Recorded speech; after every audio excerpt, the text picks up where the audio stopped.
Hey, this is Phil from Walmart. Right Lane Trucking coming at you. It is Saturday night, and I got the strobe lights going, party music on. It's a party day. Hey, I had to fix that. Don't want to annoy all of you. Let me turn this down a little bit more. So I was just flipping through some channels on the radio frequencies and came across some dance music. Some remixing at the dance club. So I figured I'd throw on the strobes. Pretty cool, huh? Hey, Phil from Walmart Right Lane Trucking coming at you Saturday night. Oh, well, almost Sunday morning, however you want to look at it. Yeah, it is 23:50. So it's still Saturday night. Hey, if you're thinking about Walmart, I'm going to get this out of the way now. If you're thinking about Walmart, you see how much fun I'm having in my sleeper cab. Put that application in, guys. Use my reference number up above. It'll move that application up. If you're looking, I'm also going to put in the description a recruiter's name and phone number, email address. Her name is Rebekah. I think she goes by Bekah. She's got her own region, but you can call her and ask her questions too. And she can let you know what locations are offering sign-on bonuses, especially the locations that she's hiring for. But yeah, come on board. I have a lot of fun. My days are packed full of driving, and more driving. Hey, seriously though, use my reference number. I do get, or will get, possibly get, if you guys use it, a referral bonus. So yes, it's a shameless plug for myself as well as you. So come on aboard. Now, I got a new subscriber, I think it was a new subscriber, and a question from the new subscriber. So he's going through the background part and should be getting started on his onboarding. And I guess he watched a couple of my videos and saw that I came predominantly from a day cab kind of operation into a sleeper over the road operation. I call it a regional over the road. I don't even call this over the road. I mean, I guess it is because we're sleeping in the tractors, but it's regional, right? I stay in region 1. Where is it? Region 1 for the most part. I don't think I've gone anywhere else but region 1. So, not that I'm opposed to it. If they wanted to send me out and send me back in a week, hey, more power to it. I'll go wherever they want me to go. But right now we are regional and over the road.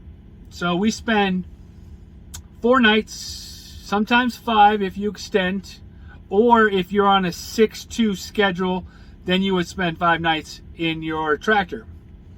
I am on a 5-2, 5-3 program, and I spend 5 days in the tractor, 4 nights sleeping in the tractor. So 4 nights. Unless I extend, then I get that 5th night that I extend over and I'm in the tractor. Now, there's a question out there is, how did I adjust from coming from a day cab predominant operation to a sleeper cab? I'm telling you right now, it was one of the things that kind of made me a little nervous. I think just like this gentleman, I think his name's Scott. Scott, thank you so much for the question. It made me a little nervous about joining Walmart because, like I said, I was predominantly day cab. Not any experience really with sleeper cabs. So I had to really think about the psychology of it.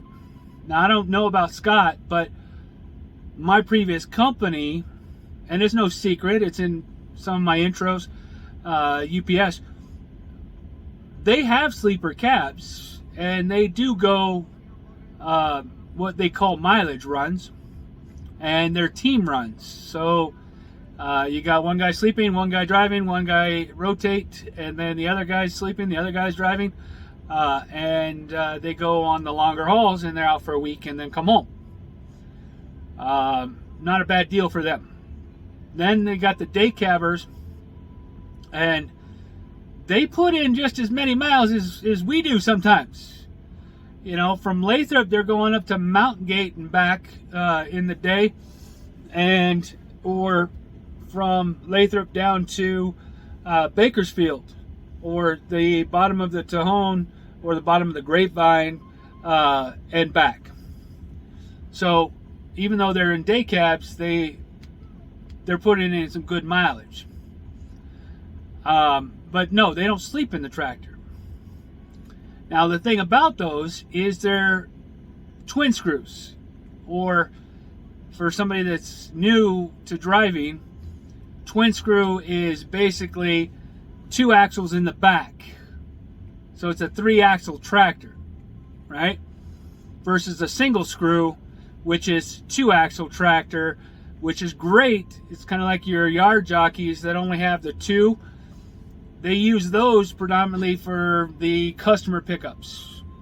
And the twin screws, or the 3 axles like these sleepers we drive, I had to do some research, and I was doing some research, and I'm like, you know, our Freightliners are about the same size as the Freightliners that Walmart has as far as length, because they were extended, and then they got into buying Kenworths, and the Kenworths were extended, and they had 2 axles in the back, but they also had a LNG tank on the back, so it obstructed your view out that back window. There was no back window anymore, and so you had to only use your mirrors. And then we had the single screws, and that's predominantly what we trained our new drivers in.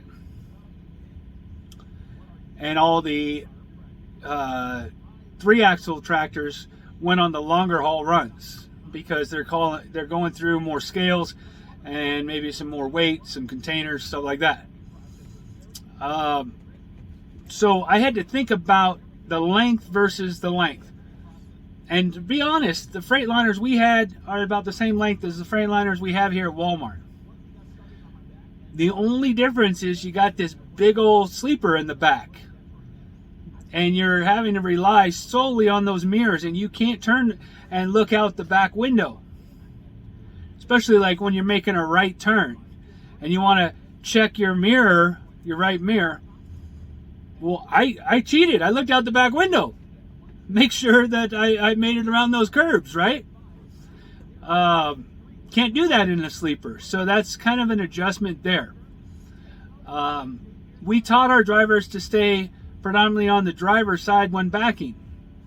So as long as you keep the sleeper on the driver's side when you back, it's no different than anything else. Now, the adjustment is, for the most part, I drove a 2-axle tractor, and because that was my assigned tractor for training. I claimed it. It was mine. It was a Mack, and I took care of it. I polished it. I actually got in there and polished it with polish, rubbing compound, everything. I took care of my tractors. Got them washed at least once a week, maybe twice, maybe once every other week. It just depended on how the weather was. But so that part of the adjustment process was a little bit different for me than somebody else. Now, when I went to onboarding, and my very first day backing into the hole, I'm looking in the mirror and going, wow, that seems like it's back there forever. And believe me, I backed 53s all the time. I used to shift the yard, or yard jockey the yard as well. So in a higher fast-paced environment. If you go into our DCs, you might see like half a dozen, maybe tops. If you see more than 6 shifters or yard jockeys in the DC yard or DCs, there must be something wrong, because I don't ever see more than 6. Well, my previous company, we would have 25 to 30 on during peak season, and that's just the yard jockeys, and they're moving. Then you have all the drivers coming in, and they're trying to back in and pull their loads and everything else. So at one given time, you're going to have like 40 to 50 drivers in there driving around, getting loads, moving trailers, and you had to be efficient. And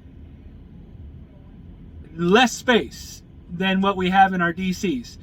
Now, I will say our DCs, the parking stalls seem to be a little bit tighter than we had at UPS.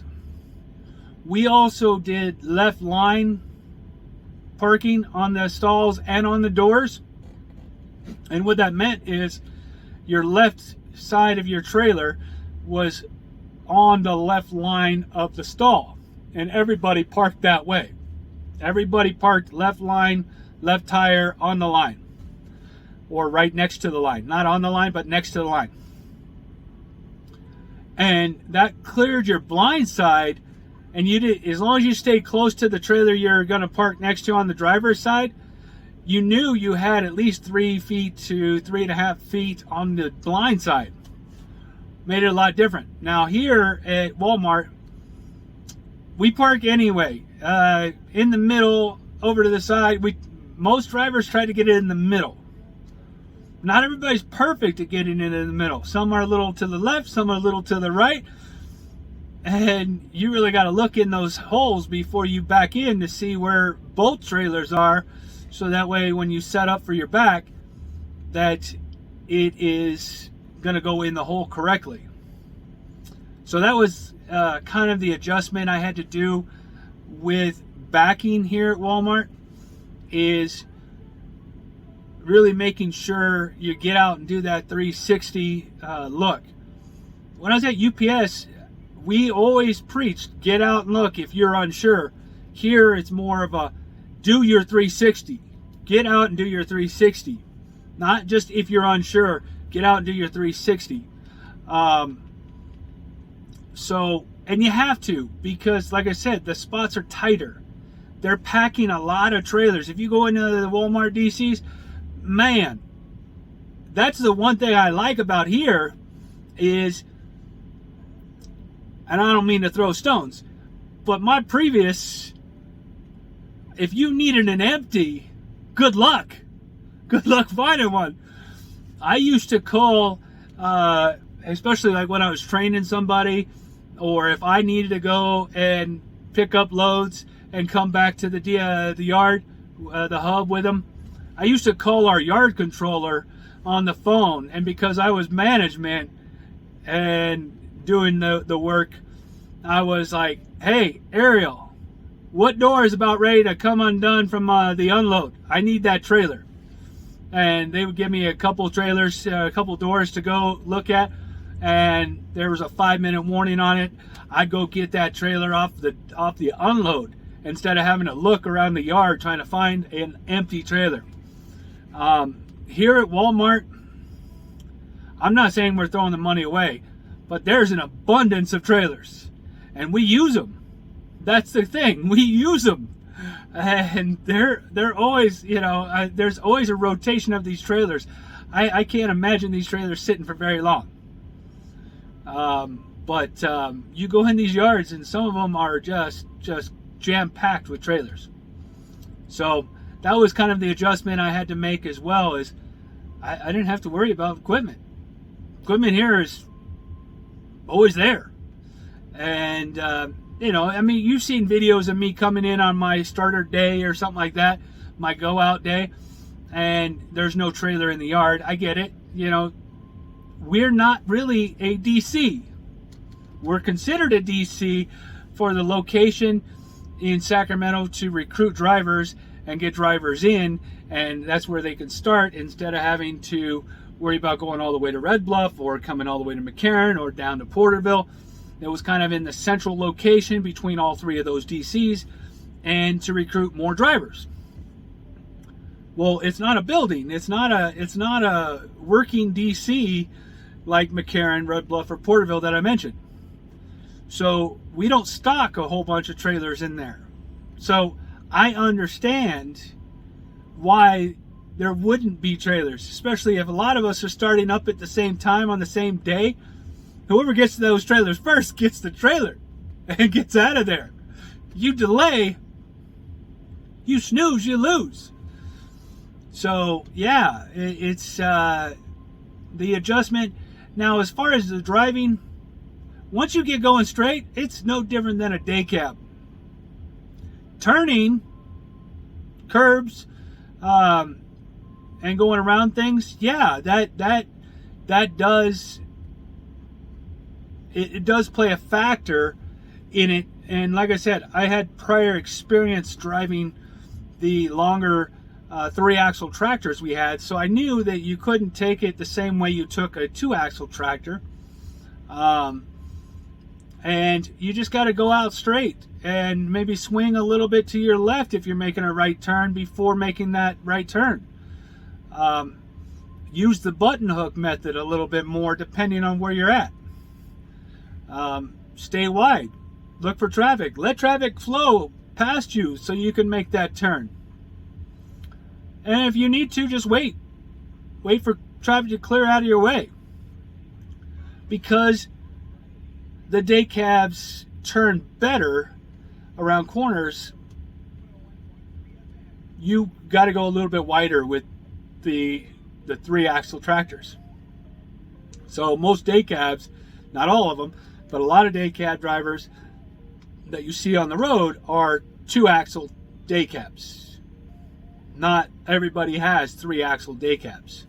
So the other adjustment, the personal adjustment, home every day as opposed to on road out 4 nights a week. For me, our kids, our family they're older. Our youngest is 25. She'll be 25 this year. And the oldest is 35. And so we don't have that small kids issue that some parents would have, some drivers would have if they have small children and being gone. Fortunately for me, I have a very supportive wife. And she understood that where I was working, while it was it is a good company. The level of expectations that they have on management,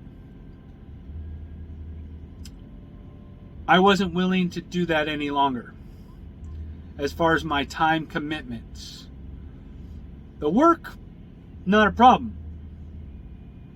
The time commitment and getting things done on the weekends and having to do it on your vacation and getting phone calls after you leave and you just crawled into bed and a driver got in an accident, you got to throw the jeans back on and go to the scene of the accident and take pictures and interview the driver and seek medical condition help for the people that are there.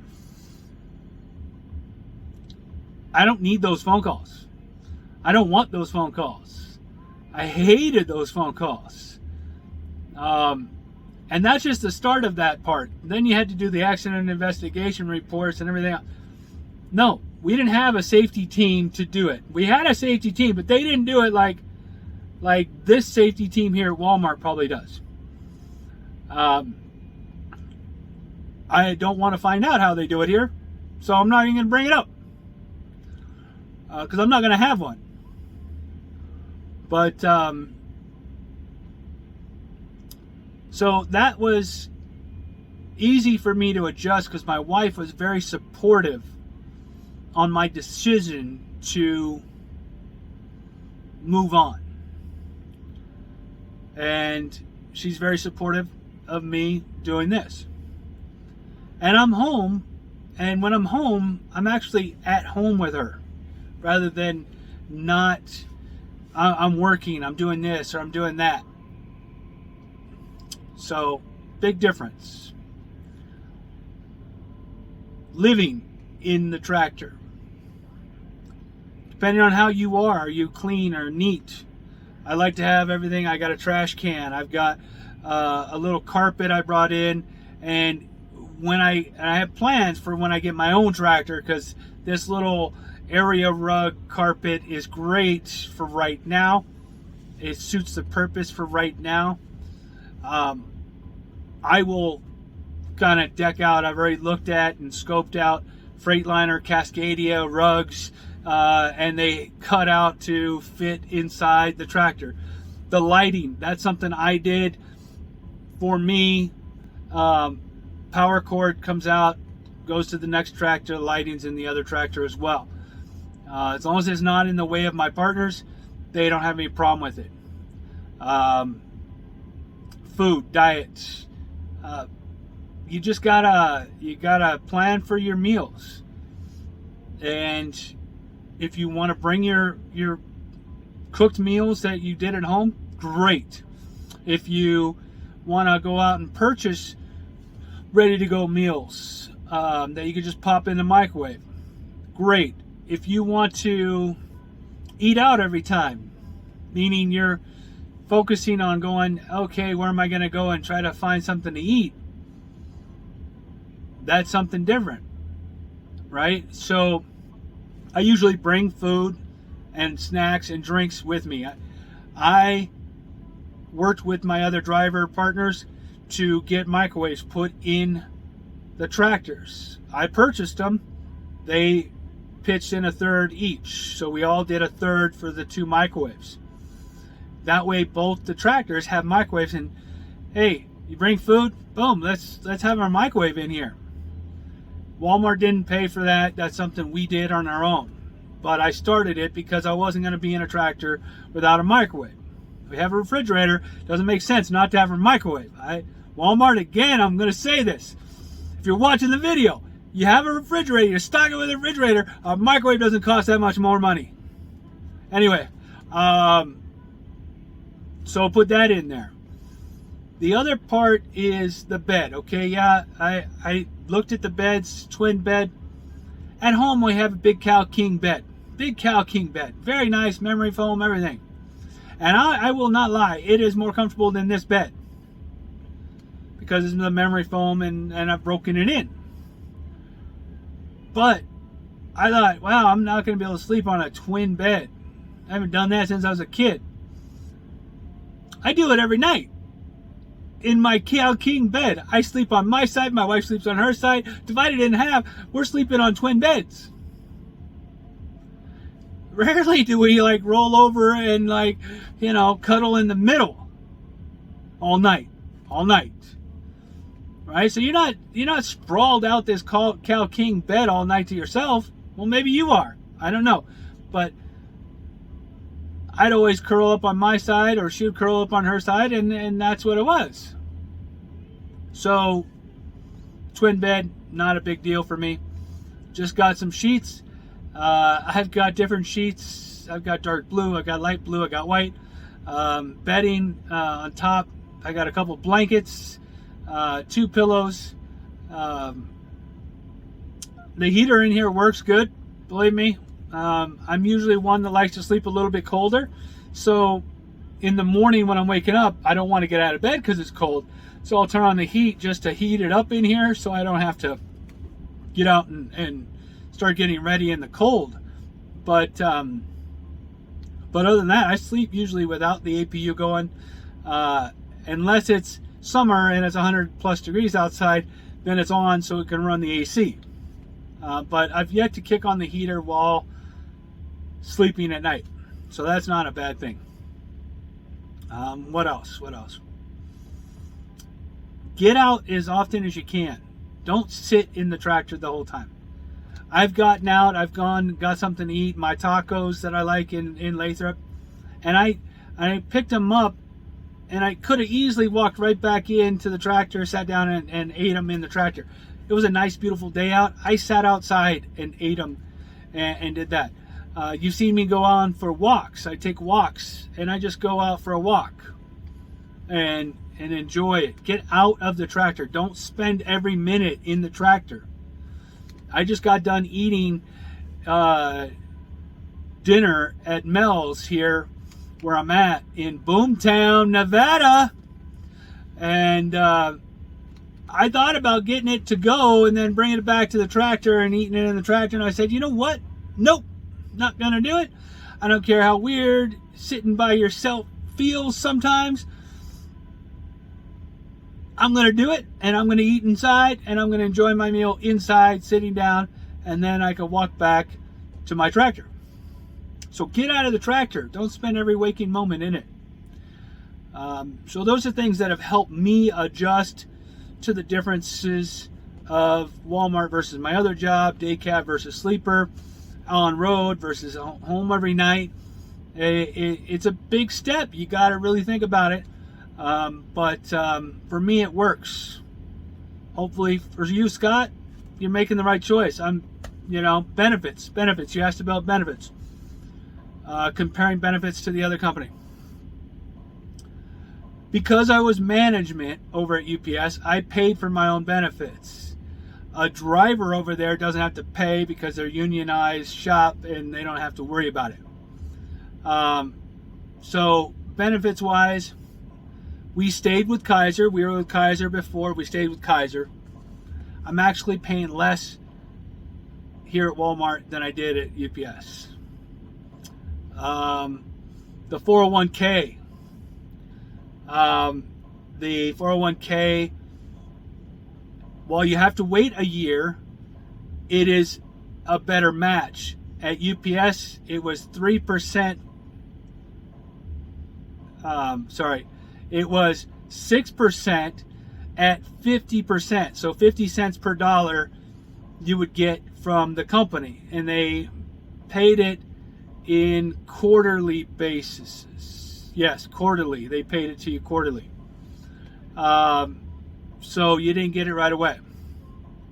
Here at Walmart, it's 6% dollar for dollar. So practically double, but you do have to wait a year. If you're coming on board, start contributing now. Don't wait till you get a year and then go, oh, you know what, I'm just going to contribute the 6%. Get used to that 6% now. And then maybe in a year or whatever, you start upping it to more than 6% or 10%. When I was at UPS, I was contributing almost 23% of my check to my 401k. Yeah, you heard me right. I think it was up to 23% I was up to of my check would go to the 401k. Now, over there, I got paid monthly. Over here, I get paid twice a month. So that's the difference there. And again, benefits, they're practically the same, but I'm paying less here. So that was the good thing. Now, the thing about UPS is I only had 3 weeks of vacation as management. Paid vacation. 3 weeks. 3! And you're a manager. And that's only because I was there for as long as I was. I started with only 2. Here at Walmart, I start off with the ability to earn 21 days my first year. Plus 4 additional days for safety bonuses or safety incentive for being safe in each quarter. So 25 days equates to 5 weeks of paid PTO. So benefits, definitely. Stock purchase program over there, stock purchase program over here. Pretty much the same. I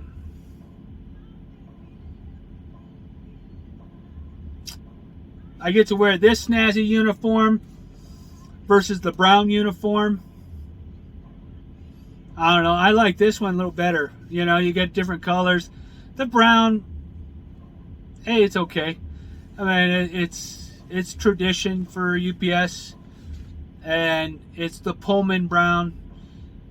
It was selected because it doesn't show as much dirt, mainly for the equipment and the uniforms as well. But I like the options of this.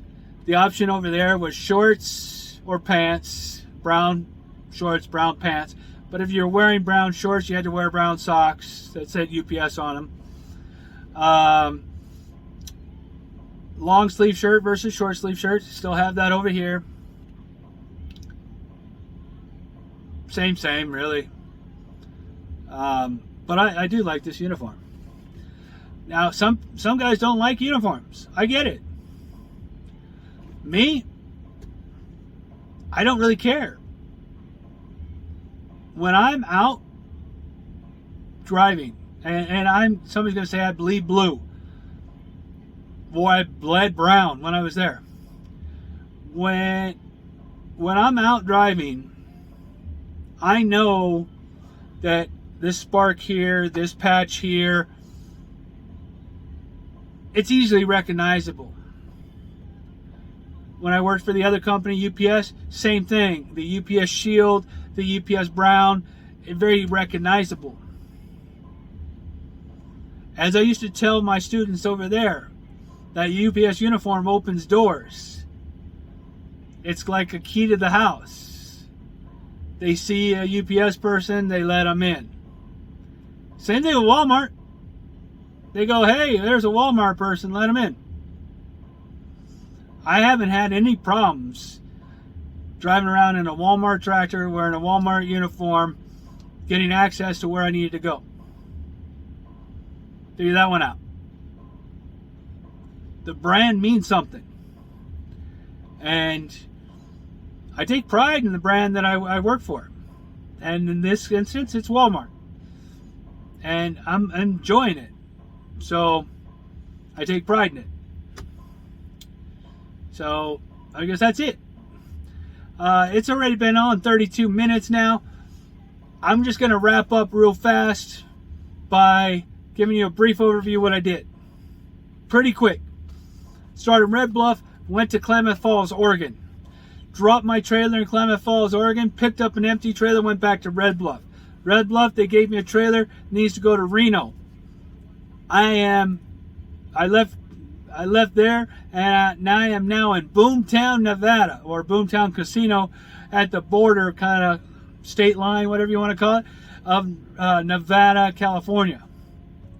I am about 15 miles maybe from my destination. I didn't have the drive time to get there. I had the 14-hour clock, but I did not have the drive time today to get it done. Because, well, frankly, I drove all day. And I shut down with 7 minutes left on my drive time. But guess what I did do? If you're watching still, guess what I did do? I broke 600 today. 608 miles today. That trip alone to Klamath Falls and back was 360. Woohoo! Yeah. So that was a good day. Very good day. I had some extra activities in there because I had to undock the trailers there. We're supposed to drop and hook. We're not supposed to, like, drop, pull out one, hook up to your load again, back it up, drop it, then pull out and hook up to the other one. We're not supposed to do all that. It's supposed to be drop and hook. You get paid for drop, arrive, drop. You get paid for hook, not arrive, drop, hook, drop, hook, drop, hook. No, you get paid for those extra things that you do. So I paid myself for those things. and then just got out of there and got down here. So we'll see what McCarran has for me tomorrow, because after I'm done with that store, I go to McCarran. But for Phil from Walmart, Right Lane Trucking, hey, everybody stay safe. I appreciate you guys all, and stay safe out there.